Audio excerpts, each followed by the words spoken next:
نماز تراویح کی رکعتوں کی تعداد 11 ہے جس میں 3 وتر شامل ہیں۔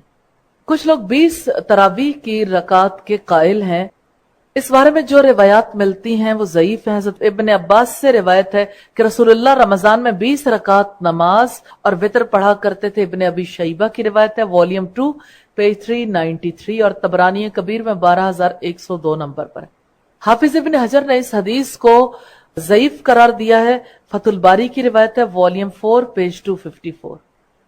ام المومنین عائشہ صدیقہ سے رسول اللہ کی رمضان کی نماز کے بارے میں دریافت کیا گیا تو انہوں نے کہا، رسول اللہ رمضان اور غیر رمضان میں 11 رکعت سے زیادہ نماز نہیں پڑھتے تھے۔ پہلے 4 رکعت پڑھتے تھے، پس تم ان کی خوبی اور ان کے طول کی کیفیت نہ پوچھو کہ کتنی لمبی نماز ہوتی تھی۔ اس کے بعد پھر آپ 4 رکعت نماز پڑھتے تھے، پھر تم ان کی خوبی اور ان کے طول کی کیفیت نہ پوچھو۔ اس کے بعد 3 وتر پڑھا کرتے تھے۔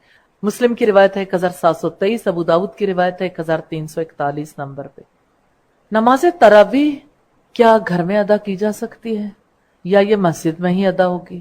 پہلی روایت ہم نے جو دیکھی، اب صلی اللہ علیہ وسلم قیام اللیل کے لیے باہر نکلے ایک رات، دوسری رات، لیکن جب آپ نے دیکھا یہ تو لوگوں نے معمول بنا لیا تو آپ نے مس کر دیا کہ کہیں میری امت پر فرض نہ ہو جائے۔ سنت رسول سے یہ بھی ثابت ہے کہ مسجد میں با جماعت نماز تراویح ہی افضل ہے۔ آپ اگر رکے تھے تو اس لیے کہ کہیں فرض نہ ہو جائے، اور آپ نے چوتھی رات اسی اندیشے کی وجہ سے گریز کیا تھا، اسے چھوڑ دیا تھا۔ حضرت عمر نے لوگوں کو ایک امام کے پیچھے جمع کر دیا تھا۔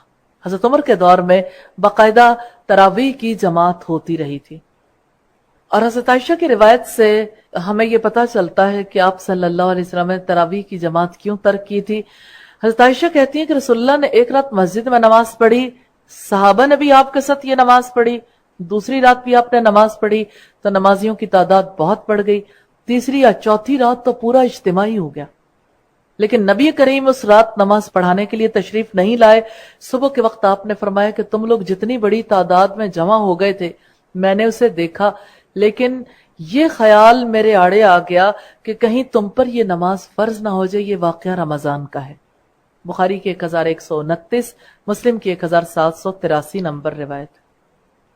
اس حدیث سے یہ پتہ چلتا ہے کہ آپ صلی اللہ علیہ وسلم نے باجماعت نماز پڑھی، اور اسی طرح سے آپ صلی اللہ علیہ وسلم جب باجماعت نماز پڑھاتے تھے تو خواتین ساتھ شامل ہوا کرتی تھی، جو بھی نماز آپ پڑھاتے تھے۔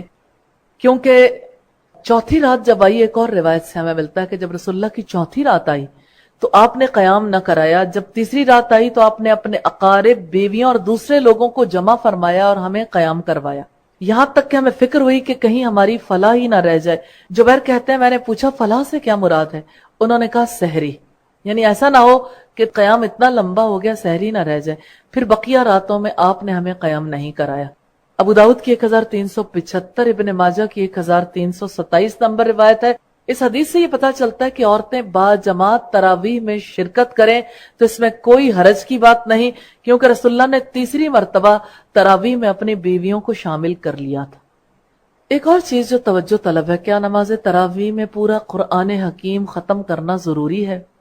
فرض نہیں ہے، اچھا ہے، افضل ہے اگر کوئی ختم کر لے، لیکن اگر کوئی نہیں بھی ختم کرتا تو کوئی حرج کی بات نہیں۔ امام ابن باز کا فتویٰ ہے، اماموں کے لیے مشروع ہے اگر وہ استطاعت رکھتے ہوں تو قیام رمضان میں مقتدیوں کو سارا قرآن کریم سنائیں۔ امام ہر رات وہ آیات اور سورتیں تلاوت کرے جو پچھلی رات پڑھی گئی آیات اور سورت کے بعد والی، یہاں تک کہ امام کے پیچھے والے نمازی اپنے رب کی کتاب مسلسل اسی ترتیب سے سن لیں جو مصحف میں ہے۔ یہ فتاوی اسلامیہ کی روایت ہے، والیوم 2 پیج 158، اور یہی مسلمانوں کا دستور ہے۔ عام طور پر تراویح میں باقاعدہ طور پر ہی قرآن حکیم سنایا جاتا ہے اور اس کو مس نہیں کرنا چاہیے۔ یعنی یہ افضل ہے کہ ایک انسان نزول قرآن کے مہینے میں جس طرح بھی قرآن حکیم سن لے، پڑھ لے، غور و فکر کر لے، زیادہ سے زیادہ نیکیاں کمانے کی انسان کے اندر رغبت ہونی چاہیے۔